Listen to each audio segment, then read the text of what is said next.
We saw this, and I told my children, I said, you know what? Let's put on our seatbelts, and then we know we'll be safe.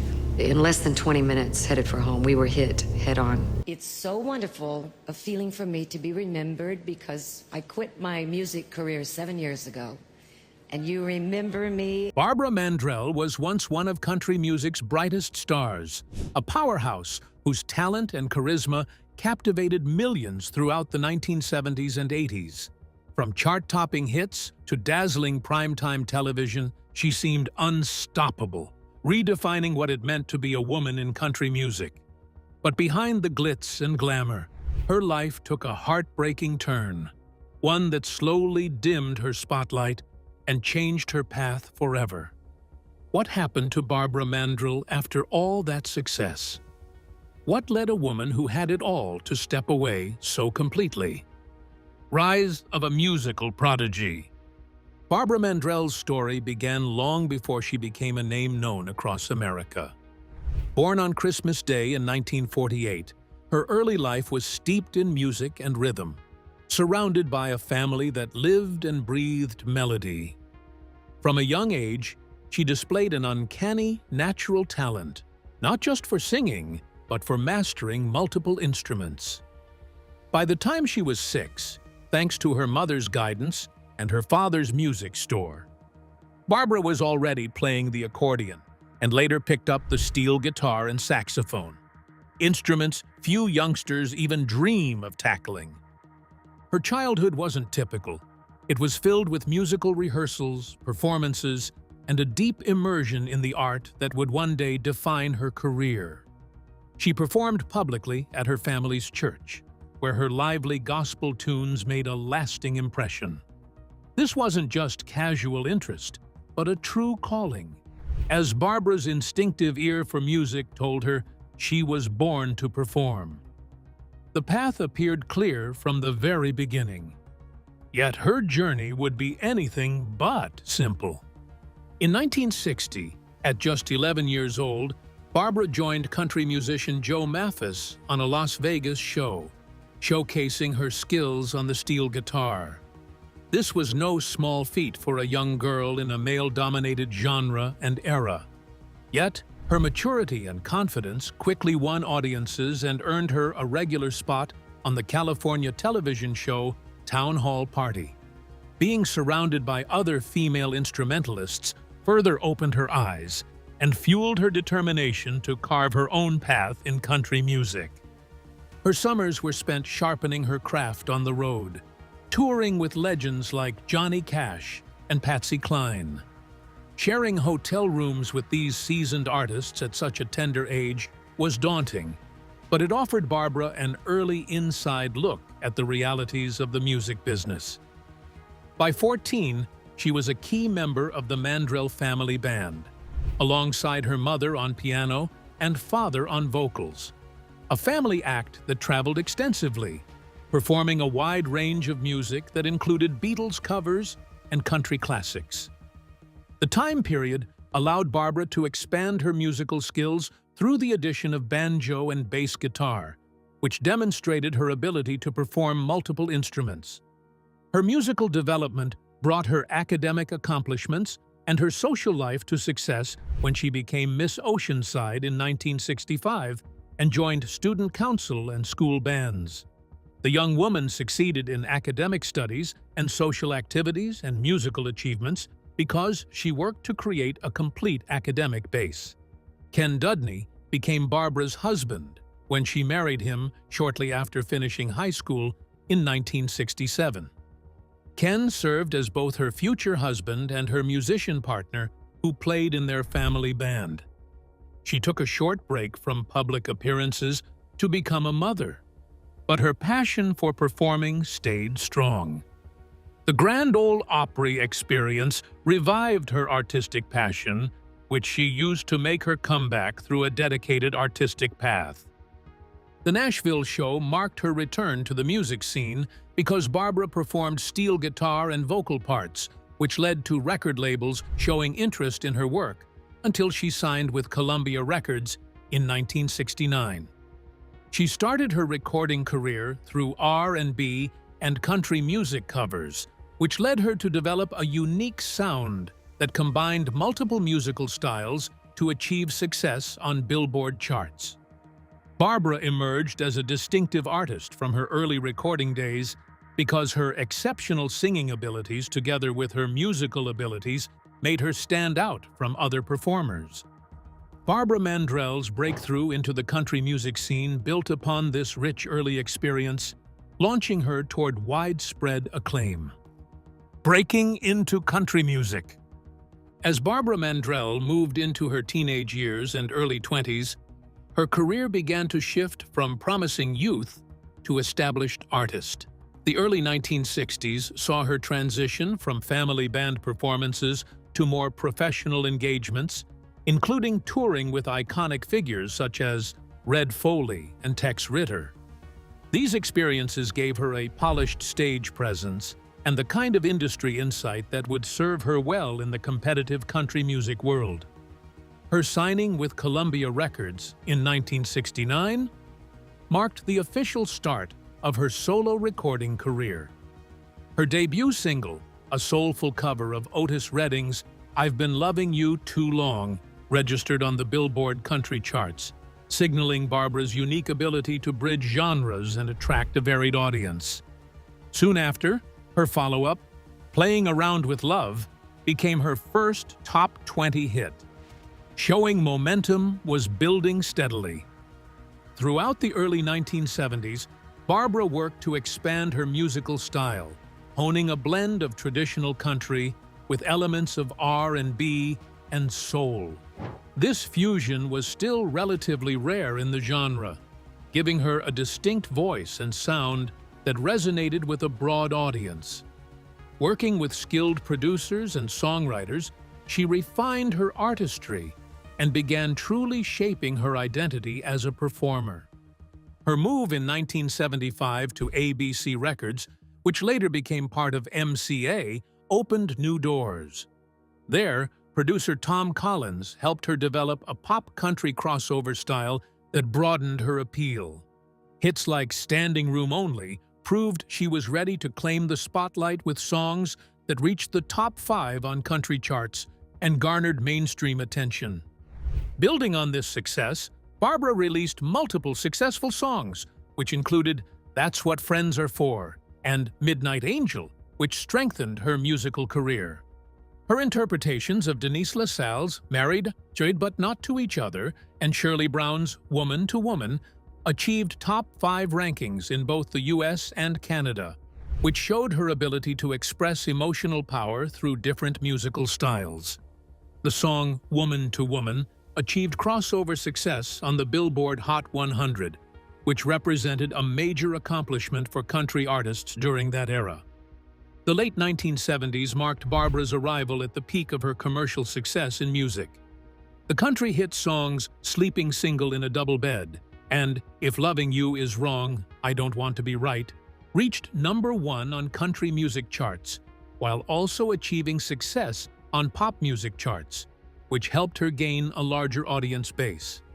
Barbara's concerts transformed into extravagant shows that featured her singing abilities and her ability to play multiple instruments when she performed her shows, which included multiple costume transformations and dance routines that became the new benchmark for female country performers. The period met opposition from different groups who disapproved of it. Some people believed that her music had departed from its original country style because they thought her songs used excessive production techniques which sounded artificial. The 1983 album "Spun Gold" received negative reviews because it combined country grit with disco glam, which created a musical style that people had different opinions about. Her songs dealt with real-world problems which included financial difficulties and relationship issues, and patriotic pride, which allowed working-class listeners to connect with her music, despite its polished pop sound. The transition from rising star to television icon marked the next highlight in Barbara's extraordinary career. Peak of fame and television stardom.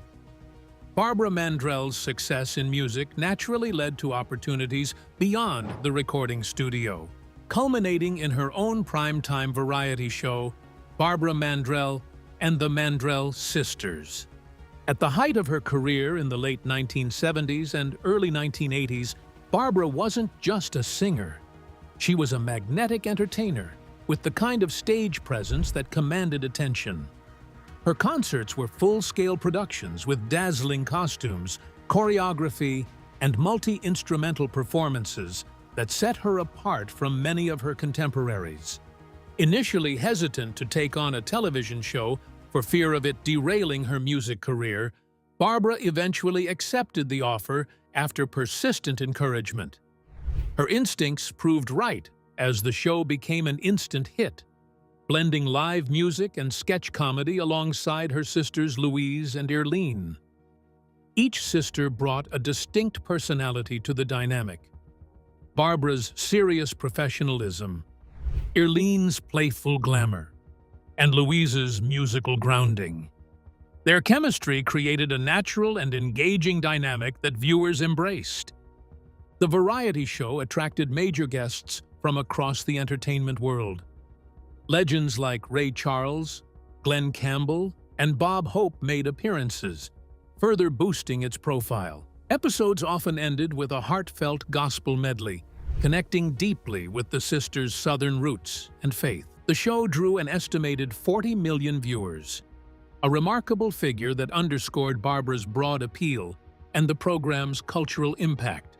The hidden operations of the organization made their work extremely demanding.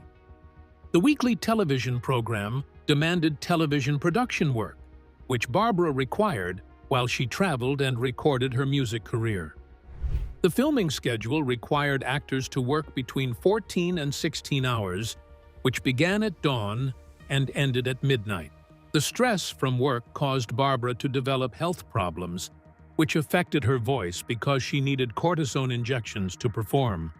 Doctors warned her that continuing at such a pace could cause permanent vocal damage, which terrified her because she worked as a singer. Barbara chose to leave the series after 2 seasons because she faced a tough choice about her future. The show ended suddenly, but this decision helped her protect both her career and her health. The intense pressure went beyond physical strain. Barbara faced hidden battles with fatigue and stress which remained invisible to her audience. The combination of her demanding schedule, public expectations, and personal perfectionism created a hidden emotional toll that many performers in the spotlight experience. The chapter of her career demonstrated how fame carries an expensive price, particularly for female artists in competitive fields. Barbara Mandrell established herself as a pioneering television performer through her work. Few country artists had achieved such crossover visibility or hosted a major network primetime show. Her program created opportunities for other performers while demonstrating that country music could attract mainstream television viewers. Even at the peak of her fame, Barbara Mandrell's story was far from over, as personal tragedy would soon cast a lasting shadow on her life. Personal life and family foundations. Behind Barbara Mandrell's dazzling career was a steadfast partnership that anchored her both professionally and personally. She married Ken Dudney shortly after graduating high school in 1967. Their relationship had its own story, beginning years earlier when Barbara was just 14 and Ken was 21. Though Ken was initially engaged to someone else, his growing feelings for Barbara ultimately changed the course of both their lives. Ken's commitment to Barbara went beyond romance. He made a significant sacrifice by walking away from a promising career as a Navy pilot to support her rising stardom. Together, they built a family that balanced the demands of fame with the desire for normalcy. Their first child, Matthew, was born in 1970, followed by their daughter Jamie in 1976, and youngest son Nathan in 1985. Throughout her busy public life, Ken remained her anchor behind the scenes, helping raise their children and protect their family life from the intense glare of the spotlight. The Mandrell family's success extended beyond music and television. In 1988, Barbara and Ken purchased Fontanelle, an impressive log cabin mansion nestled in the hills of Tennessee. Recognized as one of the largest log cabins in the world, it featured 6 bedrooms, 13 bathrooms, 2 kitchens, 5 fireplaces, and even a helicopter pad. Later, the estate was transformed into a popular tourist attraction, including a hotel, restaurant, music venue, and indoor shooting range, showing how their legacy was physical as well as artistic. Despite this picture-perfect image, the family faced profound challenges. From the outside, Barbara's life appeared to be a classic American success story, faith-filled, close-knit, and thriving. Yet behind the smiles and beautiful homes, a tragedy would strike that shook Barbara's life to its core and forever altered her trajectory. It was a moment that exposed the fragile line between fame and personal hardship. Barbara's family foundation exemplified strength and resilience. Through years in the demanding music industry, Ken's unwavering support allowed Barbara to maintain focus on her career without losing sight of family. Their partnership was a defining factor in her ability to navigate both worlds, public and private, with grace. This unity would soon be tested in unimaginable ways. Barbara maintained her dedication to family responsibilities throughout her increased work commitments. The pressures of performing and recording might have overwhelmed many, but Barbara maintained her family roots, which kept her steady. The values instilled in her from a young age, the importance of faith, dedication, and love, were carried through by Ken and their children, which created a sanctuary that protected them from the turmoil of celebrity life. Barbara fulfilled her public duties as a mother while she balanced her career with her responsibilities as a mother, her dual identity as a musician, and her personal life. Her decisions were often influenced by a deep desire to provide stability for her children, despite the show business industry which she worked in. The family experienced many joyful moments until everything changed on one particular day, which brought forth their most significant challenge. Barbara's personal life would undergo permanent changes because the upcoming challenges would test her physical limits and her inner strength. The upcoming years needed her to develop strength which she had never expected to require. The tragedy that would soon unfold dramatically altered the course of Barbara Mandrell's life and career. The devastating 1984 car accident. On September 11, 1984, Barbara Mandrell's life changed in an instant when she was involved in a horrific head-on collision near her Nashville home. Driving with her 2 children, Barbara's car was struck by a 19-year-old college student whose vehicle had crossed the center line. Tragically, the young man died instantly in the crash, but Barbara's injuries proved far-reaching and life-altering. Barbara suffered a broken femur, a shattered ankle, a damaged knee, and a severe concussion that resulted in temporary brain damage. The physical pain was relentless, particularly in her knee, which bore significant trauma. Determined not to let her injuries define her, she pushed through grueling physical therapy, striving to surpass each day's progress. The journey to healing was both exhausting and uncertain. The concussion and brain trauma complicated recovery beyond the physical. For a time, Barbara struggled with memory loss and disorientation, even referring to herself in the third person, as if the vibrant performer she once was belonged to someone else. This psychological distance added an additional layer of difficulty, making it almost impossible to reconnect fully with who she had been. It would take nearly 3 years to regain clarity fully. What perhaps saved Barbara and her children that day was a simple, life-saving decision made moments before the impact. She noticed children playing unbuckled in the back seat of a nearby car and immediately instructed her own kids to fasten their seatbelts, and did so herself. This act of caution became a defining moment in her life, inspiring an enduring advocacy for seatbelt safety. Barbara dedicated her life to creating seatbelt safety awareness through her work in television commercials and educational public outreach programs after she recovered from her medical condition. The National Highway Traffic Safety Administration appointed her as honorary chairman in 1985 because she wanted to support a cause that originated from her personal experience with loss. The research she conducted showed how her personal pain became a source of her valuable work. Barbara encountered public support, yet she encountered public backlash.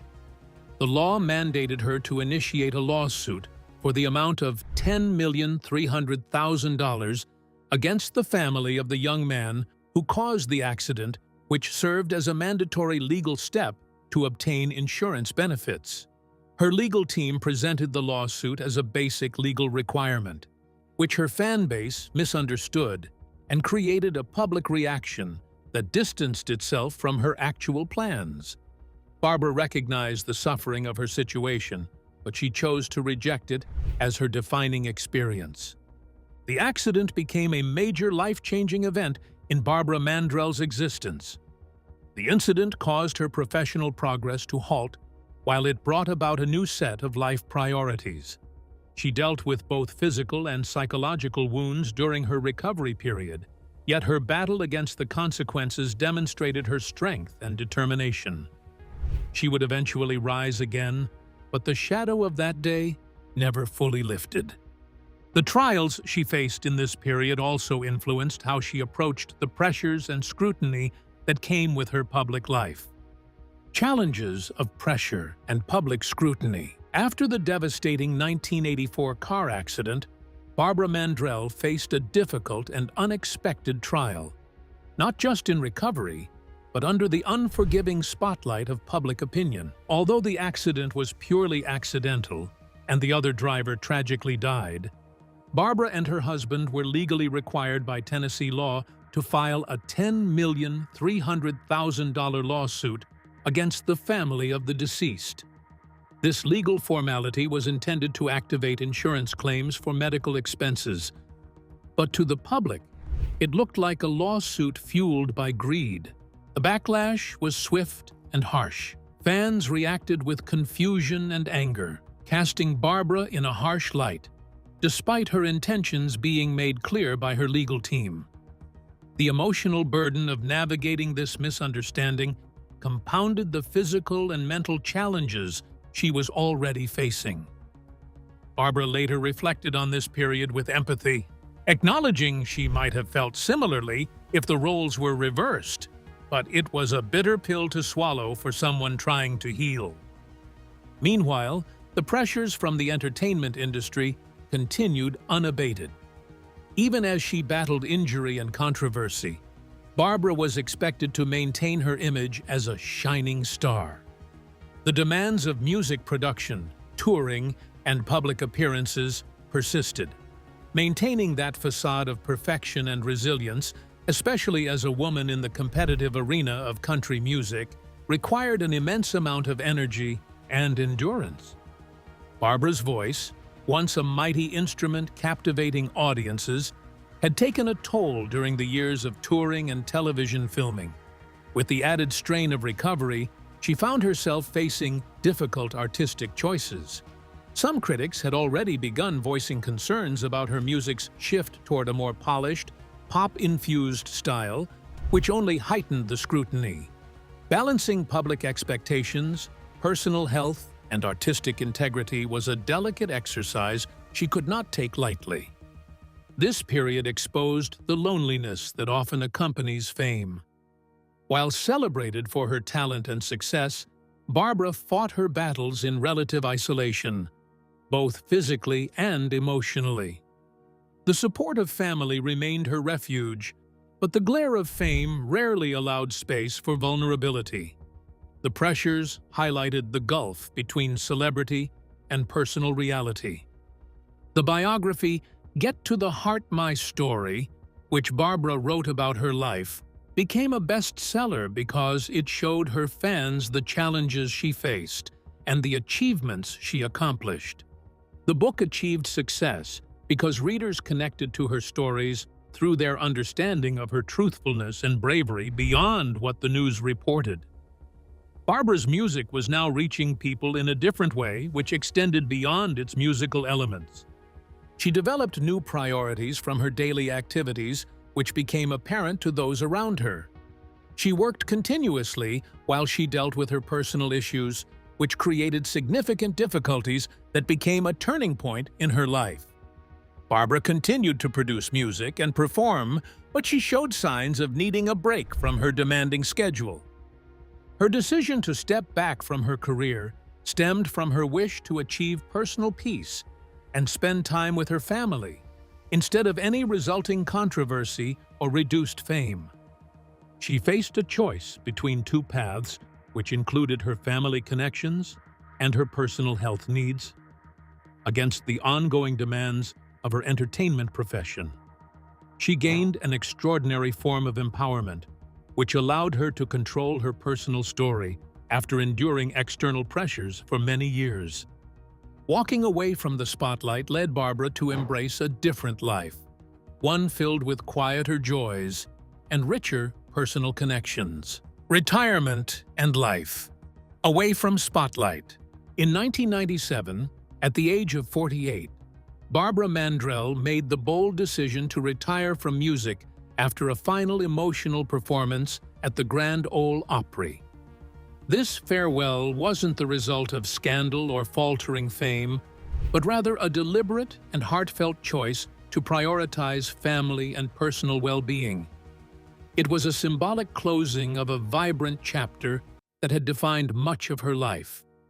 She sold off her cherished musical instruments, a poignant gesture marking not just a career milestone, but a personal turning point. Though she briefly pursued acting, with a role on the soap opera Sunset Beach through 1998, her focus gradually shifted away from public life entirely. The bright lights and long tours gave way to a quieter, more peaceful existence centered on home, faith, and loved ones. Gardening, painting, and spending time with family became her new passions, a far cry from the packed arenas and television stages of her previous life. Barbara found solace and joy in these simple pleasures, nourishing both body and soul. This slower pace allowed her space to heal not just physically from her accident's lingering effects, but emotionally from decades of public scrutiny and personal sacrifice. The singer Barbara re-established contact with her fans through distant work while she remained outside public view. Her 2009 Country Music Hall of Fame induction proved her lasting impact and the high regard she received from music professionals. The ceremony featured tributes from fellow artists who delivered emotional performances, while her sister. This tribute demonstrated the enduring influence she had on music. Barbara's music found fresh audiences even after several years passed. In 2020, Dave Audi, the Grammy-winning producer and DJ, introduced her 1978 hit, Sleeping Single in a Double Bed, to new listeners through his remix. Barbara expressed her happiness through her reaction because she realized her work maintained its appeal while developing through time to connect with traditional and current audiences. The Grand Ole Opry gave her a special emotional opportunity to return for her 50th anniversary in 2022. The country music community felt her presence on that legendary stage, even though she did not perform. Carrie Underwood and other female performers honored Barbara for creating new opportunities that opened doors for future female performers. Her speech and her genuine interactions with people showed her complete acceptance about her personal history. Barbara left public view to restore her personal life while showing respect for everything she gave up. She picked quiet contentment, which most people cannot find, because society demands constant visibility. The choice demonstrates a deep understanding about how success goes beyond receiving public recognition and selling records. This peace she embraced stands as a powerful reminder that sometimes stepping back shines the brightest light on a life well lived. Legacy and Recent appearances. Barbara Mandrell's impact on country music is undeniable, with a legacy that continues to resonate decades after she stepped away from the spotlight. In 2009, she received one of the genre's highest honors, induction into the Country Music Hall of Fame. The ceremony was a deeply emotional affair, marked by heartfelt tributes from fellow stars like Reba McEntire and Michael McDonald. Her sister Louise honored her with a moving performance, highlighting not only Barbara's musical achievements, but the family bond at the heart of her career. During her acceptance speech, Barbara paid tribute to her late father and longtime manager, Barbara Mandrell, who had passed away just 2 months earlier. She spoke with gratitude about the guidance he provided throughout her journey, acknowledging that it was his name she was proud to carry into the Hall of Fame. The moment was a powerful reminder of the foundation upon which her success was built: family, faith, and an unwavering work ethic. Barbara's music has also found new life in recent years. In 2022, Barbara made a rare and poignant return to the Grand Ole Opry to celebrate her 50th anniversary with the revered institution. Though she did not perform, her presence was enough to send waves through the country music community. Fellow stars like Carrie Underwood paid tribute, recognizing how Barbara paved the way for women in country music. Her warm interactions and glowing reflections revealed a woman who remains deeply connected to her roots and the genre she helped shape. At the Opry event, Barbara reminisced about her original induction in 1972, when she was just 23 years old. She described it as one of the proudest moments of her career and reaffirmed her deep love for country music. The artist from the United States, who achieved fame through her television show and country music career, chose to pursue her inner peace instead of maintaining constant public presence. Barbara's life story demonstrates her successful achievements, which she has accomplished while maintaining her happiness in life. Her legacy extends beyond her music sales records and her collection of awards. The artist dedicated herself to continuous personal development because she wanted to create new identities, which remained true to her fundamental self. The artists who follow this current path of development draw their motivation from the artistic foundation which she established. Barbara maintains her status as a beloved country music artist while receiving honors in additional musical styles. Fans continue to celebrate her contributions by sharing their favorite songs and memories, which help her influence persist. The country music halls continue to echo with her performance energy and vocal sound, which demonstrate the true essence of a groundbreaking artist. Barbara Mandrell's journey shows us the cost of fame and the power of resilience. From soaring success to personal hardship and eventual peace, her story reminds us that true strength often means knowing when to step back. If you enjoyed this look at her remarkable life, be sure to like and subscribe for more inspiring stories from the world of music.